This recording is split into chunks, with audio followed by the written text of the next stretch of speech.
नमस्कार मंडळी, श्री स्वामी समर्थ मंडळी. उद्या दिनांक 15 नोव्हेंबर वार शनिवार. उद्या आली आहे उत्पत्ती एकादशी. अहो, या उत्पत्ती एकादशीला विशेष महत्त्व आहे. या दिवशी केलेली कोणतीही सेवा, कोणतीही पूजा याचं फळ आपल्याला भगवान विष्णू आणि माता लक्ष्मी देत असतं.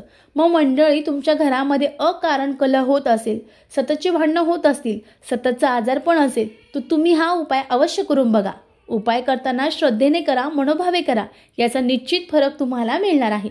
उपाय कसा करायचा, चला तर जाणून घेऊ. उत्पत्ती एकादशीला विष्णू पूजेबरोबरच तुम्हाला शंखाची देखील पूजा करायची. शंख नादामुळे घरात सकारात्मक लहरी निर्माण होतात आणि विष्णूंचा वास आपल्या घरामध्ये अखंड राहतो. आपल्या घरात जर विष्णूंचा वास असेल तर त्यांच्यासोबत त्यांची पत्नी सुद्धा त्यांच्या लागोपाठ येणार आहे आणि माता लक्ष्मी सुद्धा आपल्या घरामध्ये अखंड वास करणार आहे.